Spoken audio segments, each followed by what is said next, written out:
One.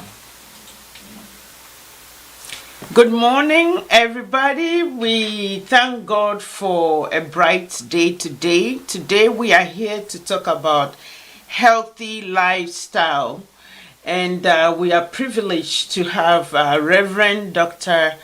Isaac Opoku Asare, renowned cardiologist, and I am Dr. Adu, internal medicine. We are here to have a fun discussion about healthy lifestyle pertaining to some core areas of our life.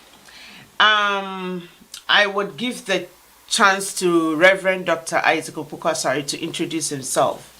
Thank you very much, Dr. Dennis Redu, for this opportunity. First of all, we thank God for our ability to have this program, and I believe that everybody that is going to listen, we believe that you're going to come out with something. We are doing this because we believe in the scripture that is in 3 John 2. It said, "Beloved, I wish above all things that you will be in good health and prosper, even as your soul prospers." So we believe that health is something that God is interested in, and I've had the privilege of talking to people, especially this week, and it's if you don't have life, if you don't have health, you don't have anything. You can be a multi-billionaire, but if you don't have health, that makes it challenging from the human standpoint. Of course, the ultimate thing is Christ in our lives, but anything, even if you want to work for the Lord, it's all pertains to health. So I think that is very important. And just by way of introduction and full disclosure, I'm not renowned yet. I'm just I'm just an interventional cardiologist and a vascular guy. So some people ask me, who is an interventional cardiologist? My specialty is to open up blockages. Somebody will say, quote unquote, my specialty is heart attacks. Okay. And unclogging blocked arteries, and being a vascular and a cardiac means that essentially we can unclog any blocked artery or even veins from the neck all the way to the foot. So I think that is what I would say. So thank you for trying to make me renowned, but I just want to clarify that, and then we can move forward here. That's wonderful. We just thank God that we have Reverend Dr. Isaac Opoku Asare to have this discussion with us today. We're going to talk about health. You know, these days, especially when you hit the 4th floor going, when people wish you happy birthday, everybody talks about a happy, healthy life, because there is a lot to enjoy in life, but you need good health to enjoy it. And so even as we work hard, we have to make sure that we are engaging in behaviors that help promote good health.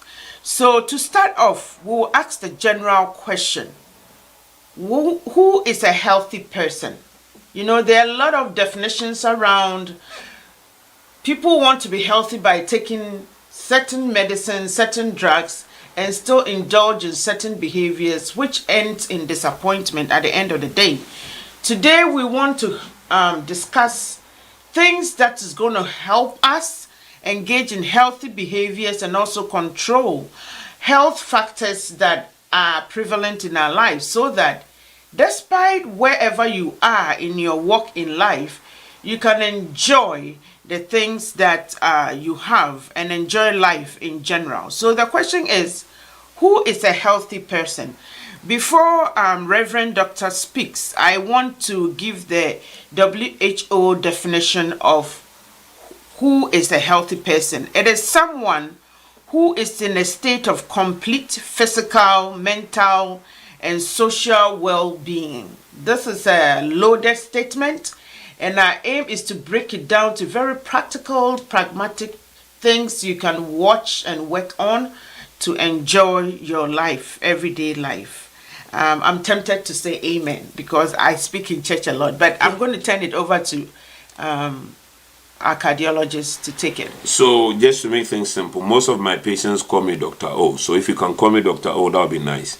Okay. So um, so I think that's a good point. So I think the WHO document lines up with the AHA, that is American Heart Association, heart and stroke statistics that is published every year, which is the fact that health should be holistic, right? If you look at the document that is produced every year, before 2022, the document focused on certain things, but now realize that the document is a complete holistic picture. So how do we define health now, even from the AHA standpoint? And I think that definition cuts across the entire spectrum of medicine. So a healthy person is somebody who has ideal health behavior and health factor. This is a critical definition. After 2022, that is what have changed. So 2023, 2024, that is where we are. So let's talk about, just sort of a summary, let's talk about healthy behaviors. So you need both, because there are people who have healthy behavior but don't have the healthy factors. And there are people who have the healthy factors and they don't have healthy behavior. But they are intertwined. And that is why it is important for you and I to be able to understand those critical principles. Dr. O, and I just want to add something before you go on. Even as we explain or discuss the core healthy behaviors, we get to realize that you may not have health issues right now, but if you don't have the core healthy behaviors, in the near future, you're going to be entangled with health issues. I guess it's not to cut you in, but I think you want to use the word health factors. Health factors. Because if you don't have health behaviors, you have a health issue. You have health issues. But there are people who have real health issues who have engaged in good core healthy behaviors, and so their health issues and health factors are all under control. And that is what I want to emphasize, that wherever you are, if you can just make sure these things we're going to discuss are under control, you could still have happy, healthy life. I think that's an excellent point. So to continue from that point, so what are health behaviors? So now we call it essential 8. Health behaviors is ideal sleep pattern. 2022, we did not talk about sleep pattern, but we now know that how long you're going to live is directly related to how much you sleep. And we're going to come into that. All cause mortality. Yes. So Dr. They call it Dr. B, and I'm Dr. O. So it's like all these A and O, so all these places, but we'll work on that. But this is a point here that I'm trying to make. That what are the health factors? The health behaviors, before we go to the health factors, is good sleep, and we'll define them. And the what I will say about is the fact that, okay, too much sleep is not good, more than 9 hours, but things below 9 hours, 9 to 7 hours is sort of the ideal spot, and that will give you a point of 100 point. And then we come to ideal diet. So we'll take our time to sort of explain, but as I talk about it, so diet is, when we talk about diet, people think it's food, right? That is why they use the word nutrition. But the word diet actually comes from, it's a Greek word called a dieta. Why is that important? The original meaning of the word diet is not about food. The original meaning is change of lifestyle. So when the Greeks were talking about a diet, they were talking about changing your lifestyle. So you can stop eating, but you are not dieting in the proper sense of it. You are just trying to do something bad to yourself, and don't do that, right? So our goal is to be able to sort of talk about proper dieting, which is changing your lifestyle to achieve your health goals. So that is the second point that we're going to talk about. So the critical word is dieta, change of lifestyle, and that's what we want you to have. And it's not necessarily just food. And then we'll come to exercise. We'll take these things in very, very important. We'll talk about exercise. Exercising at the appropriate level. We used to say, once again, going to the 2022 document that changed from 2021, we used to say exercise 150 minutes a week, right? And if you are doing vigorous activity, 75 minutes a week. But now we are saying that no exercise is no, every little exercise is good. Counts. So that is what I've changed. So now we have 100 points. If you get to the 150 a week, you have 100 points. And some of us, we get to five minutes a week. You have about 3 points, right? But I mean, the goal is to get you there, so that you don't get discouraged. So that is what I've changed. So that is it. That is the third point. Now we'll come to the fourth point, which is smoking, right? Okay, so a lot of Christians do not smoke, and it's not because it's written in the Bible, don't smoke. But the goal is the fact that, as Paul said, not everything may be good, but not everything is what? Beneficial. So that is a concept about smoking. Smoking is probably the most senseless thing anybody can do. It is one of the few things in life it has no benefit, right? So most Christians don't smoke, but I recently had a lady that came to me. She doesn't smoke, and she could barely breathe. They thought that she's got big heart issues. We ran a panel of our tests. She had no problem with that. But I realized that she couldn't breathe. This is a lady who could not. Actually, I've had 2 patients within the recent past, within the last 6 months. Actually, 3 now, because there's a third one. And I told her, go and talk to a lung doctor. The bottom line is that she went to a primary care doctor, and the primary care doctor called me and said, you know something? This particular lady, her father was an Uber smoker. Her father used to smoke all the time, and she lived at home. And he married a man that smokes all the time. So, though she has never picked one cigarette, right? Secondhand smoking is as bad as smoking. So, you may not be smoking, but if you find yourself in an environment where you are always inhaling, you don't need to have the cigar in your mouth to smoke. So, that is a point that I think we want to talk about. So, these are the we'll talk about, essentially people will talk about your weight, right? Which is like this is what people focus on. But we'll talk about weight today, and put it. But let's put it. I try to sort of put weight on the side of healthy factors. So I just always want to go back again.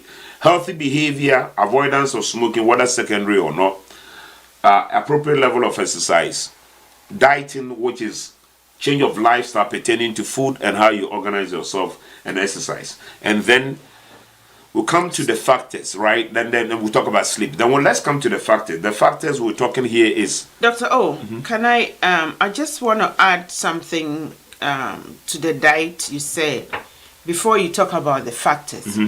I think you were talking about smoking, and I just want to say something.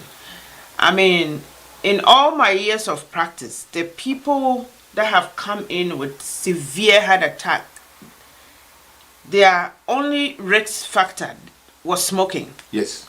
People think about lungs and lung cancer, but one thing that smoking does to destroy your vessels and make you vulnerable to the plaques that cause the heart attack.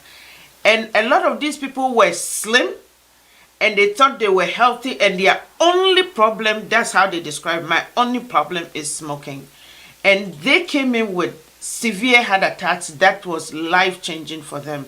And so when Dr. O was talking about diet, changing your lifestyle, I believe it's involving the people that you hang around can affect your lifestyle and your health. So it's not just about what you're putting in your mouth, like Dr. O said, but even the people you hang around. So even as we discuss healthy lifestyle and core health behaviors that lead to healthy lifestyles, we also have to think about even the people we hang around. Remember, they can even influence the food you eat. Dr. O. Yeah, so I think that's an excellent point. We'll dive more into smoking, but just for certain purposes. Smoking affects men and women differently, and it has even more deleterious effects on women compared to men.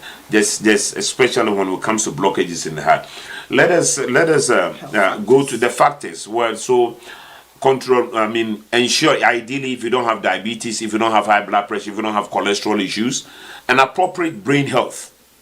Right? Those are the factors that you have. Now, it used to be that not having any of these things, not having any of these issues, which is not having any of these issues, particularly diabetes, hypertension, cholesterol issues, right, was considered where you should be. But now we realize that even if you have them, it is not the end of the story. Doing something about them is more important than any other thing. And then now we talk about brain health, because now we realize that it's been proven that people, what is the definition of brain health? They define it in a way: having the adaptive ability in the environment in which you are. It's an interesting concept. So when people are not able to adapt to the situation in which they are, and when we get to brain health, we will talk about certain things that are important, particularly with pertaining to stress, because people think that, okay, if you are stressed, if there's a stress going on in your life, it's not a good thing. We have data to show that that is not true. It's your view about stress. We know that the people who see stress negatively, they think that life should have no stress, they die earlier. And people who welcome stress as a positive, whose attitude about stress, that any stressful situation in my life is an opportunity for me to get better, it is believed that they live longer. Actually, the difference between the two groups is 43%. That the people who consider stress as a negative thing in life tend to have early mortality, which is dying early. So the point is this. I think the point that we're trying to reiterate over here is health means having appropriate behaviors and appropriate health factors. You need to have both to say that I am healthy. Thank you, Dr. O, for such wonderful explanation or discussion on a healthy life. I think we want to answer another question. What are some of the misconceptions about healthy life?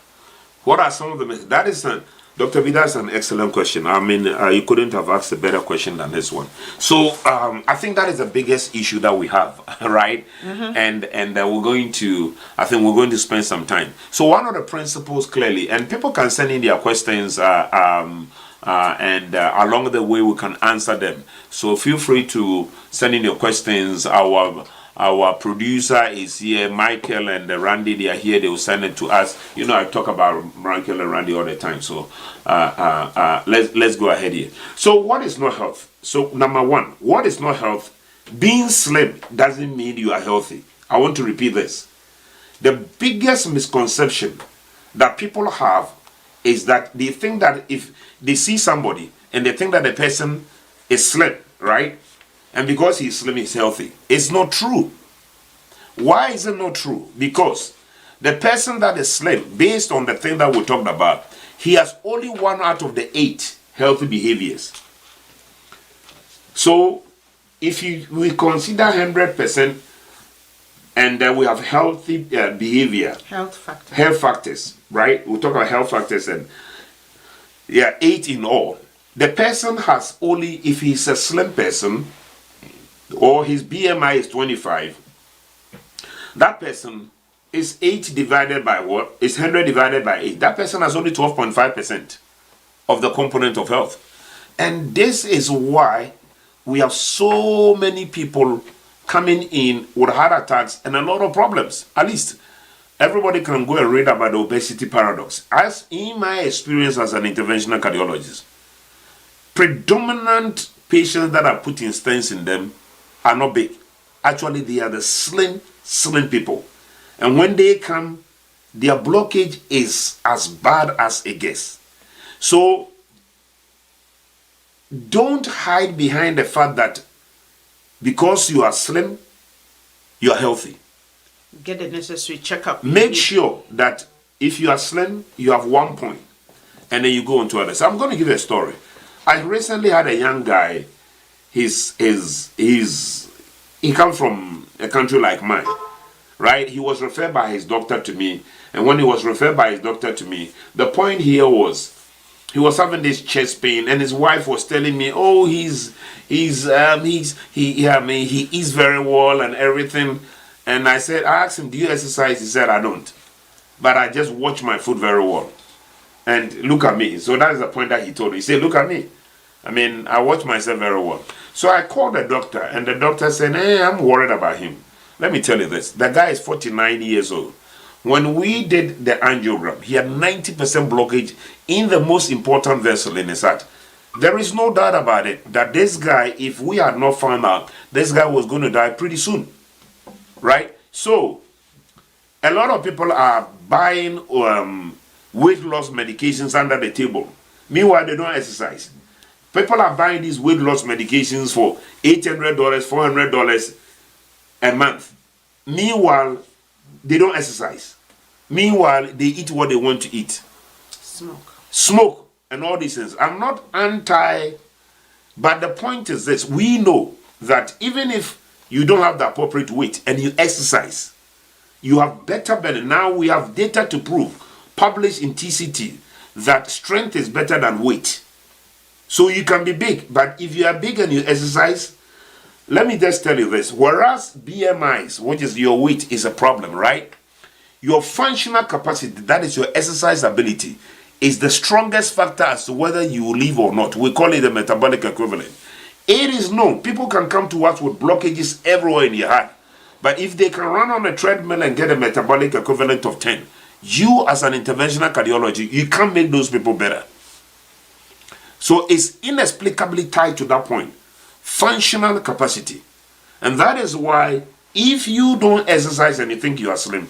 Let me give a story here.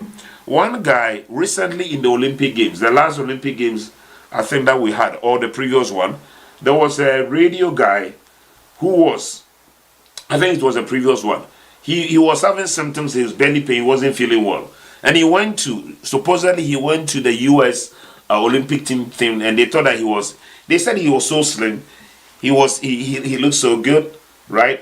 It may be due to the fact that he was having COVID. You know what he was having? The big blood vessel in his heart, in his belly, was rupturing. It ruptured and he died immediately. So it is critical that you understand. I'm going to lay emphasis on this. Having one factor, once again, doesn't give you health. And that is why we see a lot of people having heart attacks. And as I'm going to say it, in my experience, 80% of all the people that are put in stents, most of them, they are not big people. They are not like a BMI of 42 or 50. Most of them is about BMI of 30 something. So you need to get all the factors. So let me give you another example. I recently have the privilege of taking care of some of the top sports people in this. Top people in this vicinity, in some of the universities and other things. And recently, one of the top coaches was sent to me. He was having chest pain, right? And the doctor called me and said, hey, this guy is complaining, he hasn't got any issue. So he came to me. And he is a coach. He's a coach. So he's always on the field, right? So the fact that he's a coach, they thought that he's healthy. He's fit. He's fit. I looked at him and I asked him, what do you eat? What do you do? And I realized that what he's eating and other things is not good. So I said, okay, what about cholesterol? I checked his cholesterol. His cholesterol was through the roof. And I said, no, we can't take chances. So I ordered a CT scan of the heart. The guy has 60% blockage. Why am I telling you this? He thought because he's a coach, right? So he's go to the field every time. But his cholesterol was a problem. And his cholesterol is genetic, from what I'm seeing. You know what? This is a person who would have fought. One day he'll be standing on the field and would have died. We heard about a recent case in Scotland, right? Mm-hmm. The former First Secretary of Scotland. Mm-hmm. He was at an event. He was texting people. He was on Twitter and X. He just collapsed and died. Why? Why am I saying this? Health is defined by having the appropriate behaviors, i.e., exercise, diet, that's a change of your lifestyle pertaining to food, right? Yes. Appropriate sleep.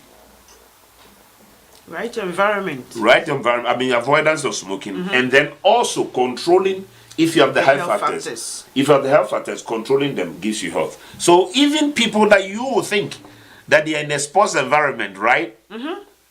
That's what I'm talking about. We all need to have the core health behaviors inculcated in our daily routines and control the health factors. We don't have to focus on one of them because that one is publicly visible and ignore the others. We need them.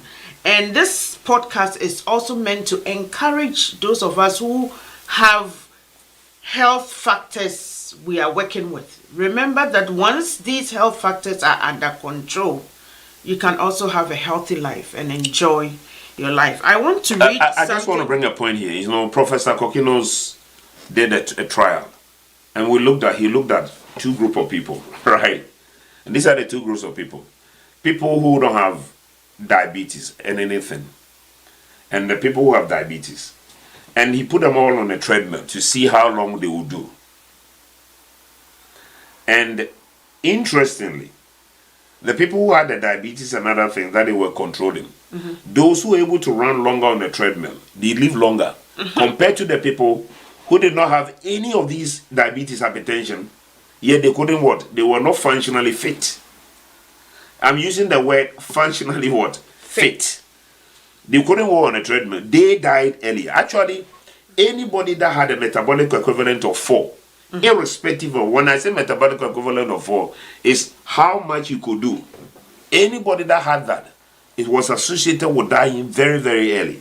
And anybody that had a metabolic equivalent of 10, that means being able to run through the treadmill. And our treadmill is not the one that you have at home. Totally different. Those were able to live longer. Telling you that it is important for us to understand. Why are we saying this? Let me talk about the interconnectivity between factors and behaviors, right? So let's talk about somebody that is listening to us now. The reason why we define health as having both the factors and the behavior is this: the reason. Now, as we're talking, somebody may have no diabetes, no cholesterol, right? No high blood pressure. Mental health in this country, 50%, so it's right? He has none of them, yet he does not exercise. He eats what he wants to eat, right? He goes around people that smoke. It is believed that that person is defined as not having health. Why are we saying that? Because it's been proven that with time, yes, he will end up having the factors in addition to not having the behaviors. And let's flip up the opposite. The opposite is this: the person may have diabetes. Somebody that is listening to us, diabetes, cholesterol, all these issues, right? They may have those issues, and though they may have this, as a result of this program, they are motivated yes, to control it. Yes, as a result of with this healthy behaviors, that person will now, in the long run, live longer. will now have health as a result of this. So there is an interconnectivity. Let me talk about another thing. It is now known that this is such a powerful study that is coming out. It is now known that the behavior, the health status of a woman during pregnancy has a direct correlation with how the child's health. Can you repeat that? Let me repeat this. It is known that the health of a woman during pregnancy is directly correlates with how the child is going to do in their health. So that is why now you see in the 2024 paper, there is a whole section on pregnancy. Yes. Because now we know that actually health starts from the womb. And what your mother does to you whilst you're in the womb will determine what will happen to you. Let me tell you the other factor that is even more interesting. Now we know that the health behavior of your parents has a direct correlation with your health. Pastors call it demons. We doctors will call it genes. But I'm not even talking about genes. I'm just talking about people who are like your father, your mother. That's how they are. And now we know that though your father may affect you, your mother's health affects you even more. So that if your mother is living well, especially, and this is important before you even get old, when your mother lives well, whilst they are pregnant, while they are doing other things, it has an impact down the road on you. On your health. Thank you so much, Dr. O. To add to what you were just saying, in the 2024 heart disease and stroke update that we're talking about, there is a powerful revelation there I want to talk about. When they surveyed people with COVID, right, between January 1st, 2020 and May 31st, 2021, they got to realize that people who were either inactive, mostly inactive, or somewhat active 2 years before COVID, right, they were the people that mostly were hospitalized and died from COVID. And the people who were very active 2 years prior to getting COVID did well, mostly irrespective of their comorbidities, that is their health factors. So adopting good core health behaviors cannot be overemphasized. You don't wait till you are sick before you modify your diet, choose the appropriate environment and the people to be around, and also engage in physical activity. You don't wait till then. Even as we are talking about it today, if you have not adopted core health behaviors that lead to health, a complete state of physical, emotional, social well-being, let's start doing it today. Put things down. Start from anywhere you can start from, but these healthy behaviors that we talked about, avoiding smoking, physical activity, diet, so we can go nutrition, into them. making sure you get good sleep, that we're going to discuss a little more in detail. Make sure that you are putting these down, and as we discuss it, you're going to be jotting down what new thing that you're going to do from this point. Dr. O, you wanted to say something? So we want to start something here. So we can start with each one of them. So let's look at exercise. So let me just put it this way. You know, they did a study in Harvard, right? When people were in Harvard, and they looked at Harvard as an ability to use their alumni to do studies. They realized that they looked at the people while they were in college, they exercise, right? And the people who did not exercise, I'm talking about physical activity. And what do we mean by exercise? Let's talk about, because when we just come here, we're going to go to these points, and hopefully we'll be doing more podcasts, and then with that, and to look at these things in detail. But today, let's talk about the ideal thing is to be able to walk. You don't need to go to a gym. Let me just tell you this. The most important things in life, they are free. Yes. The man that I was named after, he lived to be 103. He never saw a doctor. Right? He never saw a doctor. It is known that it is said that he broke his hip at the age of 103 and he died in 104. Not a bad way to go to heaven. Not that I don't want that, but at 103, the angels have been preparing his room for a long time. He needs to come. Okay, just to clarify that point. But, boy, that guy had life. That is my understanding. So, why? Because I remember they used to walk like 8 miles to the farm and back. That is a point that I'm coming to. So, walking is critical. We have people that are going to the gym and they are fighting over the parking spot that is closer to the place. No point. But let me come to the Harvard issue. They know that people who exercise and did not exercise. And 30 years after they've left Harvard, right, they went back. The people who exercised when they were young, it's that they had a credit. When they became adults, they were using it.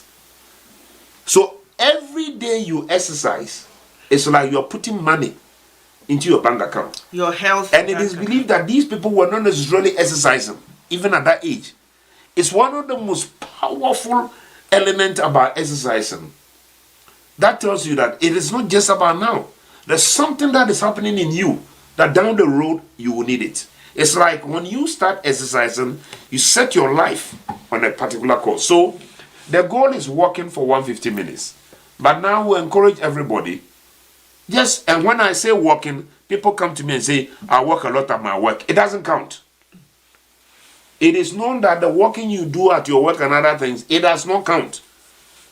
We call it leisure time walking. We've done a lot of these videos. Yeah. So we'll come back to them and we'll be doing the podcast. So we'll take them on. But the point is this. Your goal is to be able to walk moderate level activity for 150 minutes, excluding the work you do. Other than that, everybody. So if you don't have that, and let me just tell you, the data shows that only 24% of the people in this country. Yes, that's what I wanted to. Only 24% of these people in this country. So the people that are listening to me, 2/3, they don't want to hear me say it. I'm going to say it. Okay? 2/3 of the people that are listening, they don't exercise. Right? But let's all make the decision. I find exercising, pain in the neck, but I have to do it. And sometimes when I do it, I feel like I don't want to do it again. But we have to do it. Okay? So I think that is what I would like to say about exercise. So if you do things like running, if you do things like, even on a treadmill, you're going very fast, you only need 75 minutes a week. A week. And it is believed that the average United States person watches 150 hours of TV every month. And I believe that the young people, I can't even talk about the time that they spend on their phone. So just take 150 hours, just take a little bit of that every week, and that will do you a lot of good. I tell people, look at your screen time on your phone and compare to your exercise time and do something about it. So I think we'll come back with our other podcast that we've done. We've done these things and we'll come back and go into detail. So number one, exercise. Number two, we'll talk about dieta, right? We don't want to be too complicated here. So simple. And you can stop me any point and then make the point. So only 24% of the people exercise. Yes. I just want to say that. So in every room that we have, there are 4 of us here. I don't know who doesn't exercise here, but we'll talk about that later. Okay, so that is the first point. So let us go to the dieting, right? Mm-hmm. So the principle about dieting in a nutshell is to have food high in vegetables, right? And moderate amount of nuts. Eating nuts is a critical thing.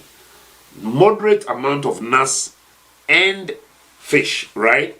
And then lower amounts if you can. And the lowest amount of food you should eat is processed meat. I mean, I like salad a lot, but I balance my salad with meat. I prefer to, every evening, it has to be my salad and fish, my salad and lamb, my salad and beef. I have to change the thing that I put on it. But what is the biggest thing about salad? I'm going to tell you why. It's not that salad is uber. There's nothing great about salad. Why am I saying this? Because people think that if you eat greens, you are eating healthy. I tell them, look at the elephant. Does the elephant eat meat? What is the size of the elephant? What about the tiger? Does the tiger eat grass? No. So eating greens doesn't necessarily mean that you are what? You are doing it. It's a critical point. But the first principle is the calorie. The elephant eats like a pack a day of grass. Whereas the cheetahs don't do that. So it is critical that we look at that point. Where what you eat, what we are saying is, when people prepare salad without putting all the salad sauce that has 8 billion salt in them, you can't have salt. That is why salad is good. So when you prepare salad and then you soak it with a thing, it's better you go out and then eat all the bad food. So it's not because salad is good, but the appropriate type of salad you prepare. High vegetables, moderate amount of what? Fish and nuts. And then reduce them. I mean, we don't tell people not to eat fat. It's actually not true. Not true. Actually not true. It has been proven that is not true. But you must eat the appropriate, the right type of fat.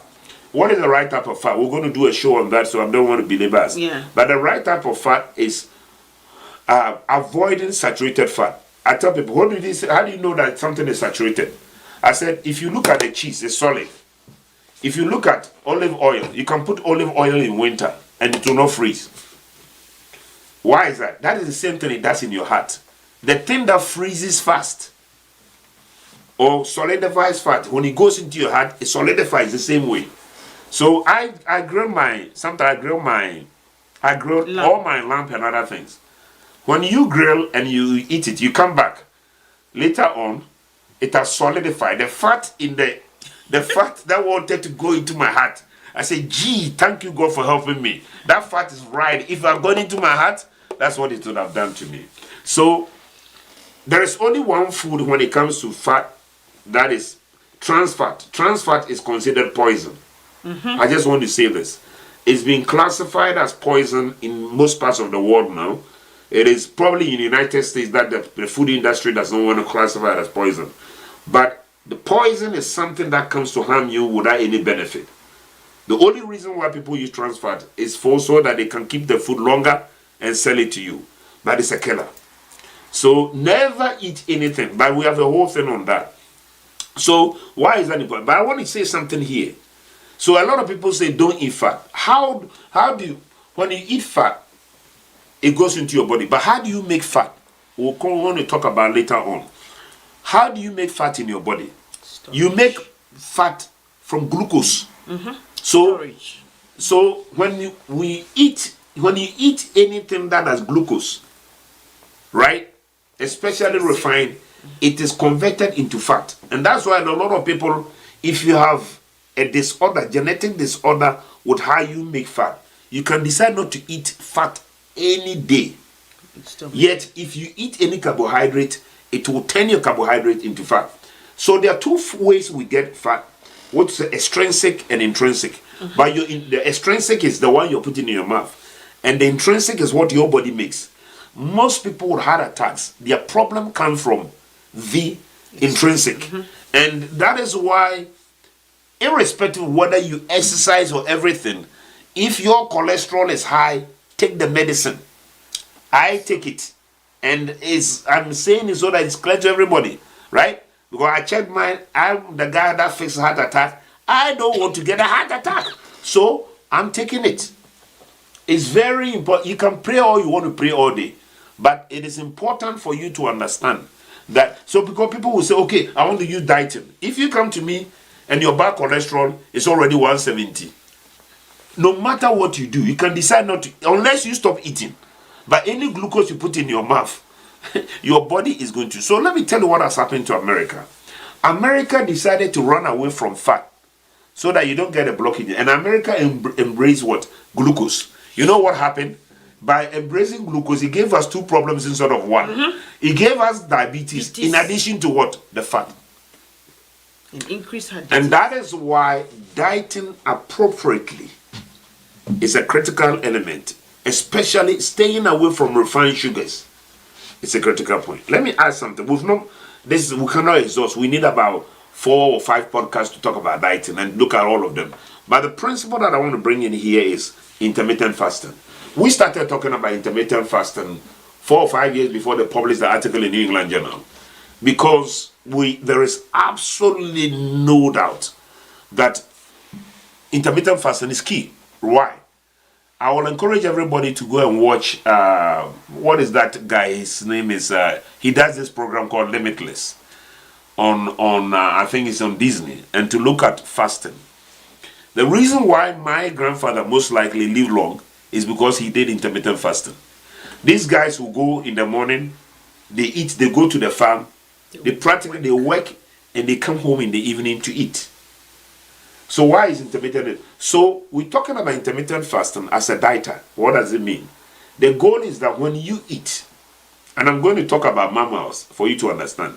Human beings are the only mammals that I know of that eat every 4 hours. Lions eat once a day. Tigers eat once a day. And we are going to talk about, you see, everything that we are talking about, the Bible says you look at nature and you see God's glory. The animals are teaching us by just looking at them. The strongest animals on life, they have the appropriate health behaviors and what? And they also have the appropriate what? Health factors. So I'm going to use the lion, right? The lion sleeps on the average 16 hours a day. They eat once and they hunt 8 hours a day. perfecto. That is why the lion is the king of the what? Of the forest. So the lion doesn't need AHA to publish the trials, but they are already showing us what to do. So that is why appropriate sleep and then eating appropriately is what you need, rather than doing the opposite. Why are we talking about that? Because when you eat, your first 8 hours is when the body uses. We're talking about the principle of intermittent fasting. Your first 8 hours, your body will exhaust what you ate, no matter what. Between 8 to 12 hours, then your body starts looking for your reserves. I'm explaining this, very, very important. Your body will start looking for your reserves. That means the fat that is in front of you or behind you. I don't want to go into the details of where it is, right?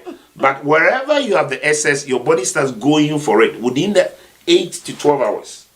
Now, therein lies the power of intermittent fasting. If you're able to stretch your food that you eat 12 hours apart, then when you go 12 hours apart, then your body goes into what you call your fat deposits, then turns them into medicine, and they go in to attack the free radicals. So when you do intermittent fasting, stretching your food apart, 8 hours to 12 hours gives you the benefit where your body will take out your stores. Now when you stretch it between 12 hours and longer, at that point you are actually taking medicine that you don't know. And it's a natural medicine in that your body will now change some of your fatty deposits, take the bad, change them into good, and then will use them to attack agents. So let me give you an example. There is a family in Ethiopia. They fast 250 days out of 365. 250. And these people, we watch them, 75 years or older. Let me give you an example. We're talking about, it's a principle that we need to understand. You know, they walk, they have a religion, they are Orthodox, of the Orthodox Church. These people, they walked, a 75-year-old man who had practiced intermittent fasting. He walked 3 days to the place. Oh boy, I can put some of the young men here, and if we can walk 2 miles, I'll give the money for it. But this is the power of intermittent fasting. Actually, the more you control your food, the healthier you become. So the reason, I had the privilege of growing up in Ghana and seeing the people who live in the village, no wonder they grew so long. All the 90s, there's that pattern about them. So we cannot have a discussion a little bit about without talking about it. Let's come to human beings. With all due respect, most people eat at 8 o'clock, 7 to 8, and they eat again from 12 to 1. They go for lunch. All right? So what is the that time difference? 4 hours. Human beings, I'm talking about it. Right? And then they come home. After they've eaten from 1 to 2 for their lunch, they come home and they eat supper somewhere between 5 to 7. So you realize that what we are doing now is destroying the natural pattern of what lions, tigers, and all these animals do. That gives them power. And these animals, let's talk about the lion. The lion practices intermittent fasting 24 hours a day.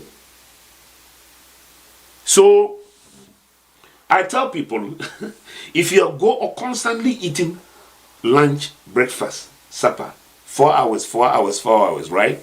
It is not normal. And that is why... Unless you have a condition. And even when you have a condition, you can still work around it. We have people with diabetes, they do intermittent fasting. It can be done. You just need to know. But the key word for you and everybody to understand, intermittent fasting is inexplicably tied to longevity and good health. So that is why, by just using the example of the lion, you realize that we've been able to talk about good sleep, right? Good sleep, appropriate dieting, right? and what is it? Let's talk about the lion again. So the Bible says, look at nature. What do? They run. How do they get their food? They run. They run to catch our food. we sit to eat our food. And that is why it is known that preparing your own food is even a healthy habit. And the place that I came from, by the time you get fufu, the guy who prepared the fufu has exhausted all his all his energy stores.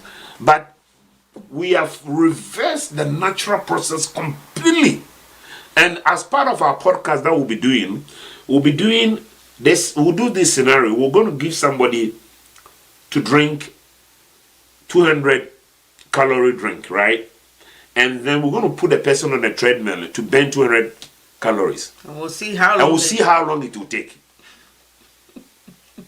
And we ask people to join us when we do that podcast. We'll do that health cast, and it will shock you that most people can't burn 100 calories on a treadmill. You can't. But it will take you 5 minutes. 5 minutes. 1 minute to go. 1 minute to put down that whole 200 calorie. So, once again, you look at the lion. The lion has all the health behaviors that we're talking about. So they don't need to worry about what? Health factors. The tiger has it. But we, as a result of lifestyle, have reversed. So we don't need to go through all these factors one after the other. But just looking at these animals that we have in life, the strong and the weak, we can tell who does that. So that is my point about the behaviors for now. And if you have any questions, then we can go to the factors. Oh boy, and I wish I can say, oh girl. Dr. O, we are very grateful for your insight and knowledge. Yeah, we have only 2 minutes to the end of this podcast, and I just want to let everyone know this is only the beginning, and this is an introductory podcast to many podcasts about healthy lifestyle. We just want to be come to the space where we can enjoy the life we have.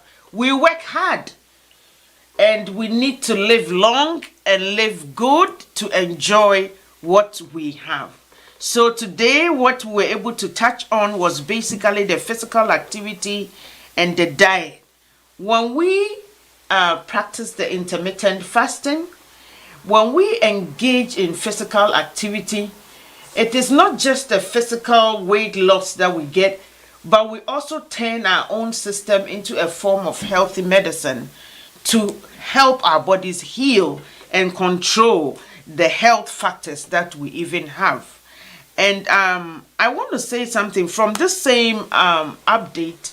We realized that they said that people under 20 years, about half of them, have some form of cardiovascular disease cooking in their body. So I was personally shocked when I saw this data. We will show, not to cut you in, actually when we do our subsequent podcast, we will show that graphs. We have it on our website. Okay. That it is found that, it's actually, let me tell you interestingly, it was actually found from military recruits that they start laying the plaque around the age of 15 to 20. Yes. And so I want everyone listening to us, don't say I'm younger, let me enjoy my life, let me smoke a little bit, let me just relax. When we engage in core healthy behaviors, we can erase these things that are already started in our bodies and enjoy a healthy, long life. It's 12 o'clock, and I want to say thank you, Dr. O, for giving us such insight and wisdom about healthy lifestyles. Do you have any last word for us? Thank you very much, Dr. B. You are such a fantastic podcaster. Here, that's the word now. So thank you very much about that. I just want to say this. Somebody said food is what you put in your mouth and you don't need to take medicine to control it.